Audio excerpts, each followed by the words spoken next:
Hello everyone, कैसे हैं आप सब। मैं डॉक्टर प्रांजलि आपका बहुत बहुत स्वागत करती हूँ। दोस्तों, आज हम बात करने वाले हैं होम्योपैथी के एक बहुत ही अच्छे ड्रॉप के बारे में जो आपके शरीर में किसी भी तरह का इन्फेक्शन ठीक करने में आपको मदद करेगा। चाहे वो वायरल इन्फेक्शन है, बैक्टीरियल इन्फेक्शन है या कोई भी तरह का इन्फेक्शन है, अगर आप उससे ग्रसित हैं तो ये ड्रॉप आपको इससे ठीक होने में, आपको क्विक रिकवरी करने में बहुत ज़्यादा लाभप्रद होगा। साथ ही साथ मैं आपको बताऊंगी कि किन कारणों से हमें बहुत जल्दी बीमारी शरीर में आती है, क्या ऐसे फैक्टर्स हैं जो आपको बहुत लंबे समय तक बीमार बना के रखते हैं। ये सारी चीज़ें आज मैं इस वीडियो में बताऊंगी। साथ ही उस दवा को लेने का तरीका बताऊंगी, दवा कितने लंबे समय तक आप प्रयोग करें इसके बारे में बताऊंगी, बच्चों को आप इसकी डोजेस क्या दे सकते हैं ये भी बताऊंगी। तो ये वीडियो आप बहुत ज़रूरी है कि आप अंत तक देखें और मेरे साथ बने रहें दोस्तों। तो चलिए शुरू करते हैं। दोस्तों, शरीर में डिफरेंट टाइप के इन्फेक्शन, चाहे वो वायरस हो, बैक्टीरिया हो या फिर फंगल या कोई भी तरह का इन्फेक्शन आखिर क्यों होने लग जाता है।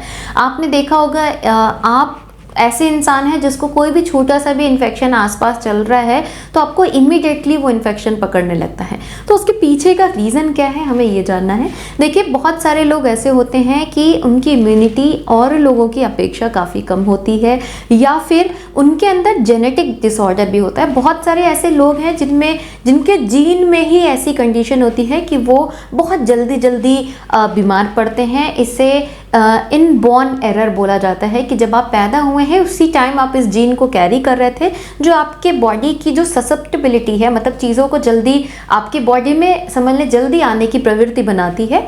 तो ये चीज़ें होती हैं। दूसरा, आपके बॉडी का इम्यून सिस्टम काफ़ी ज़्यादा कमज़ोर है और आपके रोग प्रतिरोधक क्षमता के कम होने की वजह से आप हर छोटी से छोटी बीमारी से ग्रसित हो जाते हैं। जैसे आपने बच्चों में देखा होगा कि हर हफ्ते या हर 10 से 15 दिन पे उनको सर्दी ज़ुकाम हो जा रहा है, खांसी बहुत ज़्यादा हो जा रही है और वो लगातार जब इस तरह के एक्सपोजर में बने रहते हैं तो आगे जाके उनमें काफ़ी सिवियरिटी होने लगती है, उनको रेस्पिरेटरी डिस्ट्रेस की कंडीशन आने लगती है और आगे वो भविष्य में एस्मा जैसी परेशानी से ग्रसित हो जाते हैं। तो सबसे पहले हमें ये ध्यान रखना है कि हम अपने अंदर के जो डिफेंस सिस्टम है उसको अच्छा रखें। साथ ही साथ एक चीज़ें मैंने बहुत देखी हैं बच्चों में स्पेशली, कि हम बच्चों को जल्दी रिकवर करने के लिए बहुत ज़्यादा मेडिसिनली एक्सपोज कर देते हैं, यानी बहुत ज़्यादा मेडिसिन का सेवन कराने लग जाते हैं, जिसके वजह से उनके शरीर का जो डिफेंस सिस्टम है या उनके शरीर की जो रोग प्रतिरोधक क्षमता है कम हो जाती, क्योंकि उसको लड़ने का सही से मौका ही नहीं मिलने पाता।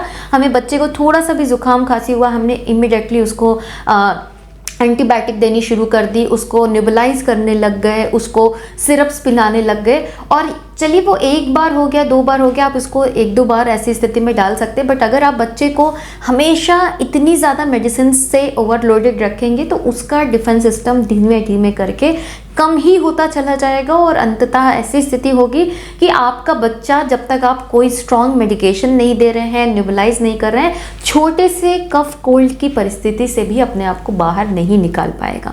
तो एक चीज़ का विशेष ध्यान रखें कि अगर स्पेशली अगर बच्चा वायरल इन्फेक्शन से ग्रसित है तो आपको उसको सिर्फ सपोर्टिव ट्रीटमेंट देना है। पहली बात, एलोपैथिक में आप या कोई भी अदर सिस्टम में आप देख रहे हैं, वायरल इन्फेक्शन की कोई डायरेक्ट मेडिसिन नहीं होती, उसमें सिर्फ सपोर्टिव ट्रीटमेंट दिया जाता है कि आपके डिफेंस को बेहतर किया जाए जिससे आप जल्दी रिकवर कर सकें। तो अगर बच्चे को जुकाम खांस हुआ है, सर्दी हुई है, कफ आ रहा है, तो उसमें एंटीबायोटिक नहीं खिलाएं, क्योंकि वहाँ पे उस एंटीबायोटिक का रोल नहीं है, क्योंकि ये वायरल इन्फेक्शन हुआ है।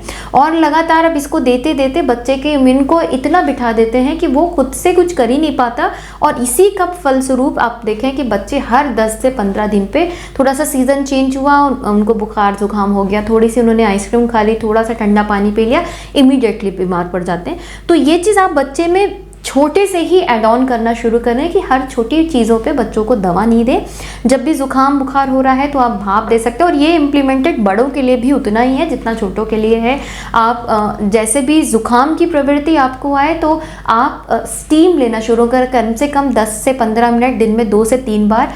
बहुत सारे बैक्टीरिया वायरस हैं, आपको वार्म से उनको डिस्ट्रक्ट करने में हेल्प मिलती है। तो आप जितनी भी वार्म चीज़ें लेंगे उससे जल्दी बैक्टीरिया एंड वायरस किल होते हैं। स्टीम लें, वार्मर चीज़ें लें, आप गर्म पानी पी सकते हैं, आप थोड़ा सा काढ़ा पी सकते हैं, आप गर्म सूप पी सकते हैं। कोशिश करें अपने आप को जितनी रिकवरी दें बिना किसी मेडिकेशन की उतना ही बेहतर है। और धीरे धीरे जब आपका डिफेंस सिस्टम बेहतर काम करेगा तो ऑटोमेटिकली आप छोटी सी चीज़ से भी अपने आप को क्विक रिकवर कर पाएंगे विदाउट एनी मेडिसिन। आप जो मेजर कंसर्न है, क्योंकि आजकल एक तो सीज़न भी ऐसा बना हुआ है, ठंड का सीज़न है, बहुत ज़्यादा ठंड पड़ रही है कुछ एरियाज़ में, और उसके वजह से लोगों में सर्दी ज़ुकाम बुखार की प्रवृत्ति बहुत ज़्यादा बन रही है। बहुत सारे लोगों को इस इन्वायरमेंट में एलर्जिक सिम्टम्स भी ज़्यादा बनने लगते हैं कि उनको खांसी बढ़ती है, उनको गला चोक होना शुरू हो जाता है, या जो एस्थमेटिक लोग हैं या फिर COPD के जो पेशेंट हैं उनमें इस तरह की स्थिति ज़्यादा बढ़ती है। तो आपको अपने आप को अंदर से कैसे बेहतर करना है, इस चीज़ का भी ध्यान रखना है कि सेल्फ आप वर्क करें कि आपके शरीर का इम्यून सिस्टम अच्छा हो। और इसके साथ साथ मैं आपको एक बहुत ही अच्छा जर्मन ब्रांड का एडल ब्रांड है, जो एडल ADEL नाम से 87 नंबर का एक ड्रॉप रिकमेंड करूँगी। वो आप अपने घर पे ला के रखें, क्योंकि वो एक तरह का इन्फेक्शन कम करने का ड्रॉप है। चाहे आपको सर्दी ज़ुकाम हो रहा है, चाहे आपको बैक्टीरियल इन्फेक्शन हुआ है, यानी कि कोल्ड हुआ है, कफ हुआ है, यानी वायरल इन्फेक्शन है, या कफ बैक्टीरियल इन्फेक्शन है, टॉन्सिल्स बढ़ रहे हैं, सोर थ्रोट हो रहा है, फ्लू हो गया है, चिकन पॉक्स चिकनगुनिया जैसे इन्फेक्शन आ रहे हैं, डेंगू जैसा इन्फेक्शन आ रहा है, मतलब कोई भी वायरल इन्फेक्शन है या फिर बैक्टीरियल इन्फेक्शन भी अगर आपको हो रहा है तो ये दवा आपको बहुत हेल्प करेगी इस परिस्थिति से बाहर आने में। अब जैसे डेंगू बहुत ज़्यादा चल रहा था अभी कुछ दिनों पहले, आपको कोई डायरेक्ट मेडिसिन डेंगू के लिए आपको एलोपैथिक में नहीं मिल पाती, वायरल इन्फेक्शन है, साथ ही फ्लू में भी आपको कोई डायरेक्ट मेडिसिन नहीं मिलती। ये दवा आपको इस परिस्थिति से जल्दी बाहर आने में मददगार होगी। ये कोई ऐसी दवा नहीं है जो आपके इम्यून को सप्रेस करके दी जा रही है, ये दवा इवन आपकी इम्यूनिटी को ही इम्प्रूव करने के लिए दी जा रही है कि आपकी रोग प्रतिरोधक क्षमता इतनी सक्षम हो कि आप इन वायरस और बैक्टीरिया से स्वयं ही लड़ सके।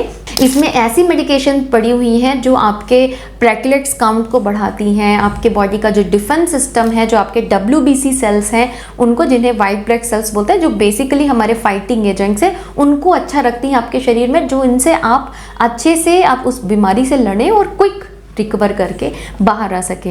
ये एडल 87 नंबर आपको किसी भी होम्योपैथिक शॉप्स पे मिल जाएंगे, आप ऑनलाइन पोर्टल्स पे देखें, बहुत इजीली अवेलेबल होते हैं।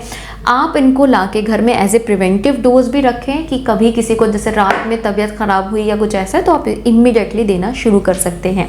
सबसे पहले मैं बच्चों की डोजेस पे बताती हूँ। अगर आप 10 साल से छोटे बच्चे को इस दवा का एडमिनिस्ट्रेशन कर रहे हैं तो आप 7 से 8 ड्रॉप आधा कप गुनगुने पानी में डाल के 3 से 4 बार दें अगले 3 से 4 दिन तक, मतलब सुबह दोपहर शाम रात 4 बार करके अगले 3 से 4 दिन तक दें, क्योंकि ये सबसे ज़्यादा हाई पीक टाइम होता है वायरस का, जिस टाइम पे जल्दी फीवर ड्रॉप नहीं हो रहा होता है या फिर बहुत ज़्यादा बॉडी में सिम्टम्स आ रहे होंगे।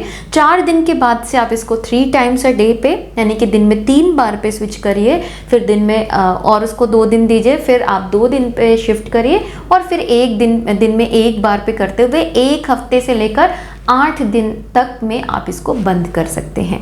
अब बात करते हैं एडल्ट इसकी कैसे डोजेस ले सकते हैं। आप 15 साल तक के बच्चों को अगर दे रहे हैं, एडल्ट की डोज मैं अभी बाद में बताती हूँ, 15 साल तक के बच्चों को अगर आप दे रहे हैं तो आप इसकी 10 बूंद करके दे सकते हैं, और 15 से ऊपर जितने भी एज ग्रुप हैं अगर आप उनको दे रहे हैं तो इसकी 15 बूंदे आधा कप पानी में डाल के, सेम ही प्रोसेस में आपको देना है। गुनगुने पानी में दें, ज़्यादा अच्छा काम करती है। 15 बूंद आप दिन में पहले 4 बार दें, अगले 3 दिन तक या 4 दिन तक आप दें। अगर चौथे दिन फीवर ड्रॉप नहीं किया है तो आप चौथे दिन भी इसका सेवन करा सकते हैं। फिर 4 दिन के बाद अगले 2 दिन तक आप इसको दिन में 3 बार दें, फिर आप अगले 2 दिन तक दिन में 2 बार दें, फिर 1 बार करके 7 से 8 दिन में आप इसको बंद करें। 8 दिन तक में आपकी ऑलमोस्ट पूरी रिकवरी हो जाएगी। जब भी कोई वायरल इन्फेक्शन होता है दोस्तों, उसमें सबसे बड़ी चीज़ है कि वो अपने शरीर में जो आपके अपना इंक्यूबेशन पीरियड ख़त्म करता है, आप कुछ भी कर लें। जैसे आपने कोरोना में सुना होगा कि उसका जो आपके बॉडी में इंक्यूबेशन है या फिर उसके आपके बॉडी में उसके रुकने रुकने की जो टाइम पीरियड है वो लगभग 14 दिन होता है। तो कोई भी वायरस है, चाहे XYZ कोई भी वायरस है आपके शरीर में अगर आ गया, तो उसका जो टाइम पीरियड है, जो इसमें जितना वो आपके शरीर में रुकना है वो रुकेगा ही, आप कोई भी दवा खाएं, कुछ भी करें। लेकिन ये दवाएं आपको उससे जल्दी उभरने में मदद करेंगी, आपके शरीर में बहुत ज़्यादा स्ट्रॉन्ग सिम्टम नहीं आने देंगे कि आपको बिल्कुल लिटा दे, आप बिल्कुल सक्षम ना हो, कि आप खड़े नहीं हो पाए, आप चल नहीं पाए। वायरल फीवर में फीवर के रिपीटेशंस आते हैं, तो उसको लेके आपको पैनिक होने की ज़रूरत नहीं। मिनिमम 3 डेज तक तो फीवर आएगा ही, वो अपने टाइम पीरियड में आएगा, 6 से 8 घंटे में रिपीट होता रहेगा, तो आपको उसके लिए पैनिक नहीं होना है। आप इसको लेते रहे, ये जल्दी जल्दी ही आपके फीवर को ड्रॉप करने में, साथ में जो रनी नोज़ है या फिर सोर थ्रोट है, टॉन्सिल में सूजन आ रही है, गले में खराश हो रही है, बलगम आ रहा है, इन सारे सिम्टम्स को जल्दी से जल्दी आपके शरीर में कम करने में हेल्प करेगा, क्योंकि आपके शरीर का डिफेंस भी इसको जल्दी रिकवर करने में मदद कर रहा है। इसके साथ साथ भाप लेते रहें, सादे पानी से गर्म पानी पिए, आप विदिन अ वीक आप पूरी तरह से रिकवर हो जाएंगे। अगर इन चीज़ों का आप ध्यान रखते हैं तो आप हमेशा देखेंगे कि आप बीमार तो पड़ते हैं, लेकिन आप उतने ही जल्दी अपने आप को रिकवर कर लेते हैं। तो अगर आप भी या घर में कोई और भी ऐसा मेंबर है जो बार बार बीमार पड़ता है, तो उसको ये दवा ज़रूर शुरू कराएं, उसके लिए बहुत लाभप्रद होगी, और इसको आप घर में ला के रखें। आपके लिए एक बहुत ही लाइफ सेविंग ड्रॉप है ये, जो आपको हर कंडीशन में काफ़ी ज़्यादा मददगार होगा। तो आशा करती हूँ दोस्तों ये वीडियो आपको पसंद आया होगा। वीडियो अच्छा लगा है तो प्लीज़ इसे लाइक ज़रूर करें, शेयर करें ज़्यादा से ज़्यादा लोगों तक, ताकि वो भी अपनी इन परेशानियों को ठीक रख सकें विदाउट एनी साइड इफेक्ट। मिलती हूँ इसी तरह के इन्फॉर्मेटिव वीडियोज़ के साथ, तब तक के लिए अपना ध्यान रखें, सुरक्षित रहें। Thank you so much.